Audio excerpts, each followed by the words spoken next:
வணக்கம் நண்பர்களே. திமுக உள்ள ஒண்ணு வச்சிருக்கு, வெளியொன்னு செய்து திமுகவுக்கு என்ன கொள்கை புடலங்கா அப்படின்னு சிபிஎம் கடுமையா சாடிருச்சுங்க. விஜய்க்கு விஜய்க்கு சிபிஎம் ஆதரவு கொடுத்ததுல திமுகவுக்கு ரொம்ப கோபம்.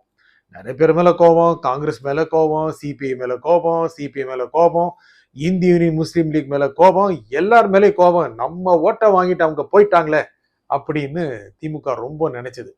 இதுல சிபிஎம் உடைய மாநில செயலாளர் சண்முகம் மேல கடுமையான விமர்சனங்கள், திமுகவுடைய அவங்களுடைய கட்சி நாளேடான முரசொலியில கடுமையான விமர்சனங்கள். என்ன அப்படின்னா, அவங்க சிவப்பு சங்கி, திராவிட ஆட்சிகளை குழி தோண்டி புதைக்க நினைக்கிறார்கள் அப்படின்லாம் சொல்ல ஆரம்பிச்சிட்டாங்க.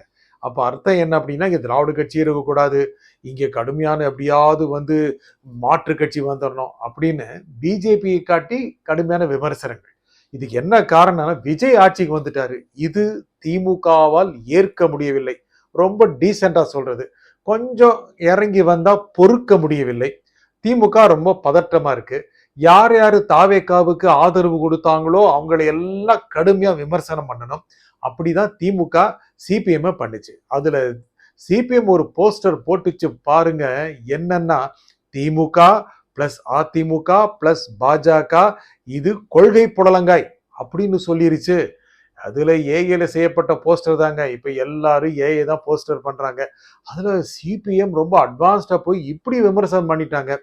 அதுல திமுகவுக்கு உள்ளே வேறு, திமுகவுக்கு வெளியே வேறு. எப்போ கிட்டத்தட்ட 1.5 மாசம் கழிச்சு சிபிஎம்க்கு புரிஞ்சிருக்குங்க. எத்தனை வருஷம் கூடத்தான பயணம் பண்ணாங்க. அப்போ உள்ள ஒண்ணு இருக்கு, வெளியே ஒண்ணு இருக்குன்னு கண்டுபிடிக்க முடியலையோ, அந்த அளவுக்கு திமுக தன்னை ரகசியமா வச்சுக்கிட்டதோ அதெல்லாம் ஒண்ணு இல்லைங்க. இப்போ ஒரு சூழல் வந்துருச்சு, சொல்ல வேண்டிய கட்டாயம் சிபிஎம்க்கு வந்துருச்சு, முக்கியமாக சண்முகத்திற்கு வந்துருச்சுங்க. இதுல என்னன்னா, சட்டப்பேரவை நிகழ்ச்சிகள் நீங்க பார்த்திருப்பீங்க. அதுல 3 நாள் தான் நடந்தது. கடைசியில 2 நாள் ரொம்ப காரசாரம். உதயநிதி ஸ்டாலின் கடுமையான விமர்சனங்கள் பண்ணாரு. அதுக்கு திருப்பி அடிச்சாரு பாருங்க முதலமைச்சர் விஜய். தேசிய அளவுல பெரிய ட்ரெண்டிங் ஆகி போச்சுங்க.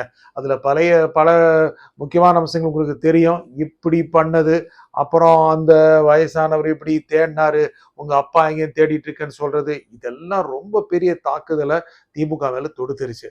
திமுக கொஞ்சம் ஆட்டம் கண்டுருச்சுங்க. அப்புறம் என்ன சொன்னாரு விஜய்? முக்கியமா சொன்னது என்னன்னா, அரசாங்கத்துடைய பணத்தை யாரையும் தொட விட மாட்டோம், தொட்டால் விட மாட்டோம், தொட்டவர்களையும் விட மாட்டோம் சொன்ன உடனே திமுக இருக்கின்ற மூத்தவர்கள், இளையவர்கள் தான் எல்லாருக்கும் ரொம்ப பெரிய பதட்டம் உருவாயிருச்சு. எல்லாரும் அண்ணா அறிவாலயத்திற்கு கூட்டமா போயிட்டாங்க. எம்எல்ஏக்கள் எல்லாம் என்ன பண்றது, தொட்டவரையும் விடமாட்டோம்னு சொல்றாரே விஜய், அப்படின்னா வழக்குகள்லாம் வந்துருமோ அப்படின்னு பயப்படுறாங்க.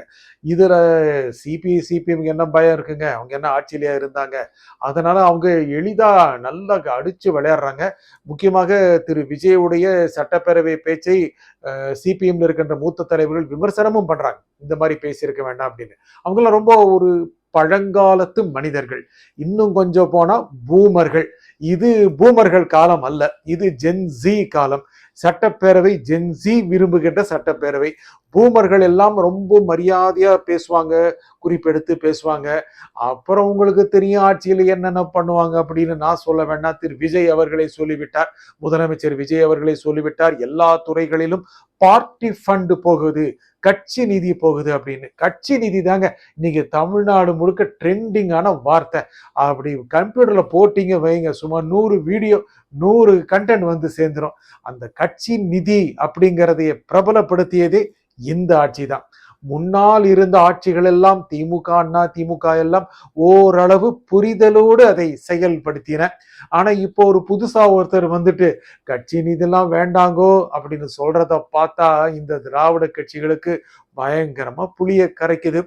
இந்த சமயத்தில் தான் எங்க இவங்களை ஆட்சியில் அமர்த்தினீங்க அப்படின்னு எல்லாரையும் விமர்சனம் பண்றாங்க. உங்களுக்கு தெரியும், காங்கிரஸ்காரங்களையும் போட்டு வச்சு தாக்குறாங்க. உங்களுக்கு தெரியும், சென்னை மாநகராட்சி மாமன்ற கூட்டத்திலையும் காங்கிரஸ்காரங்களுக்கும் திமுக காரங்களுக்கும் கடுமையான வாக்குவாதம். சட்டப்பேரவையில எடப்பாடி பழனிசாமியும் கொஞ்சம் சைலண்டா இருந்துட்டாரு. முக்கியமாக விஜய் அந்த குட்டி கதை சொன்னார் அல்லவா, அப்பா எங்கே தேடுறேன் அப்படின்னு. அந்த சமயத்துல எடப்பாடி பழனிசாமி வெளிப்படுத்தி அந்த குபீர் சிரிப்பு, அது திமுக காரங்களுக்கு ரொம்ப கடுப்பாக்கி இருக்குங்க. எவ்வளவு முயற்சி பண்ணாங்க, திரு உதயநிதி ஸ்டாலின் எவ்வளவு முயற்சி பண்ணியிருக்கிறதா சொன்னாங்க. தேர்தல் முடிவு வர வர தேர்தலுக்கு முன்னால வச்சு கழுவி ஊத்துனாரு திரு எடப்பாடி பழனிசாமியை திரு உதயநிதி ஸ்டாலின். கழுவி ஊத்துனார்ல, பார்த்தோம்ல, போற இடம்லாம் அந்த படத்தை காமிக்கிறது. திருமதி சசிகலா காலில் திரு எடப்பாடி பழனிசாமி விழுந்தாரு பாருங்க, இதெல்லாம் சொல்றது. தேர்தல் முடிவு வர வர இவர் தான் போனை போட்டு எடப்பாடி பழனிசாமிக்கு, ஐயா நீங்க முதலமைச்சர் ஆகிட மாட்டீங்களான்னு கேட்டதா ஒரு தகவல். உறுதிப்படுத்த நாங்கள் விரும்பவில்லை, உறுதியாக தெரிந்தாலும் சொல்ல மாட்டோம். அந்த மாதிரி இருந்த ஒரு சடால்னு எடப்பாடி பழனிசாமியும் பாண்டிச்சேரிக்கு வண்டியை போட்டு போய் குட் நியூஸ் வருதுங்கலாம் சொன்னவர், இன்னைக்கு திரு விஜய், முதலமைச்சர் விஜய் அந்த கதையை சொல்லும் போது இப்படியா குபீர் சிரிப்பு போடுவாரு அப்படின்னு திமுக காரங்களாம் ரொம்ப அரண்டு போயிட்டாங்க. இப்படியே இருந்தா என்ன பண்றது அப்படின்னா, தாவேக்காவும் அண்ணா திமுகவும் நெருங்கிருமோ அப்படிங்கிற ஒரு பேச்சு இருக்குங்க. ஏனென்றால் அண்ணா திமுக உயிர்ப்பித்து இருக்க வேண்டும் என்றால் தாவேக்காவோடு சேர்ந்து பயணம் போவதுதான் சிறந்தது அப்படின்னு நிறைய பேர் எடப்பாடி பழனிசாமிக்கு சொல்றாங்க. அதையும் எடப்பாடி பழனிசாமி கேட்டுக்கிட்டதா தெரியுதுங்க. திமுகவை நம்பி போக முடியாது, தாவேக்காவை நம்பி கூட போயிடலாம் அப்படின்னு நினைக்கிறாங்க. ஏன்னா திரு உதயநிதி ஸ்டாலின் பதறதை பார்க்கும்போது எடப்பாடி பழனிசாமிக்கு குபீர்னு தான் சிரிப்பு வருது. எதுக்கு இப்படி ஒரு 5 வருஷம் ஆள விடுறது, அப்புறம் ஆண்டு பாக்குறது இப்படின்னு இல்லாம இன்னைக்கே ஆட்சி போயிடாதா அப்படின்னு திட்டுறாங்க. உள்ள போனா திட்டுறாங்க அப்படின்னா உதயநிதி ஸ்டாலின் விட்டு வச்சுட்டு சொன்னார் இல்லையா. இதுக்கெல்லாம் காரணம் யாரு? காங்கிரஸ். அப்புறம் யாரு காரணம்? சிபிஎம். அப்புறம் சிபிஐ, இந்திய யூனியன் முஸ்லீம் லீக். விடுதலை சிறுத்தைகள் மேலையும் கோபம் இருக்கு திமுகவுக்கு, இருந்தாலும் அதை இப்போது வெளிப்படுத்த வேண்டாம் அப்படின்னு நினைக்குது. இதுல உள்ளார்ந்த அரசியல் என்ன அப்படின்னா, திமுக திட்டுறது, அவங்க திட்டுறாங்க பாருங்கன்னு சொல்றது, எங்களுக்கு யாருமே இல்லை, நாங்கள் ஓடினோம் பாஜக பக்கமே ஓடினோம் அப்படின்னு இறுதியில ஒரு கிளைமேக்ஸ் வைக்கலாம் இல்லையா. அதுக்காக திமுக திட்டம் போடுது. ஏன் மற்ற கட்சின்னு சேர்த்தான் திட்டம் போடுது. திமுக ஓட துரத்துறது, கடைசியில பாஜக பக்கம் போயிருச்சு பாத்தீங்களா அப்படின்னு மறுபடியும் இன்னொரு கோரஸா பாடுறது. இது எல்லாம் தாவேகா கூட்டணியில் இருக்கின்ற கட்சிகளுடைய நீண்ட கால திட்டம். திமுகவுக்கு அது விருப்பம் இல்லைன்னு சொல்லிட முடியாதுங்க, விருப்பமா தான் இருக்கு. எல்லாரும் போயிட்டாங்க, நாங்க என்ன பண்றது, திமுக பிளஸ் அதிமுக பிளஸ் பாஜகன்னு சொல்ற கொள்கை புடலங்காயா அப்படின்னு காமிக்கலாங்கிற மாதிரி தான் இருக்காங்க. இதெல்லாம் மக்கள் கிட்ட ரொம்ப எடுபடும் நினைக்கிறீங்க? மக்கள் இப்பொழுது ஆளும் கட்சி பக்கம் இருக்கிறார்கள். இப்பொழுது அண்டர்லைன் பண்ணி சொல்றோம். ஏனென்றால் இந்த கட்சி ஒரு புதிய விதமான அரசியலை முன்வைக்கிறது. திரு விஜய் சொன்னது போல என்ன சொன்னார் அப்படின்னா, முக்கியமாக நாங்கள் ஜாதி மதத்தை ஒழித்தோம், தேர்தலில் பணம் கொடுத்து ஓட்டு வாங்குவது என்ற நச்சுத்தனத்தை ஒழித்தோம், இதெல்லாம் சொன்னார் இல்லையா. இதெல்லாம் மக்களுக்கு பிடிச்சிருக்குங்க. ஒரு புதுவிதமான அரசு இருக்கிறது, வெளிப்படைத்தன்மை இருக்கிறது, வெளிப்படைத்தன்மை வேண்டும் என்று சொல்கிறது. இதெல்லாம் இருக்கிறதுனால இந்த கூட்டணி, அதாவது தாவேகாவுக்கு ஆதரவு தருகின்ற கட்சிகளை சரியாக வைச்சு செய்யணும் அப்படின்னு திமுக நினைக்குது. அவங்களும் திரும்ப அடிக்கிறாங்க. போற போக்க பார்த்தா அந்த கொள்கை புடலங்காய் தான் உறுதியாய் உண்மையாய் நிற்கும் மாதிரி தெரியுதுங்க. நன்றி, வணக்கம்.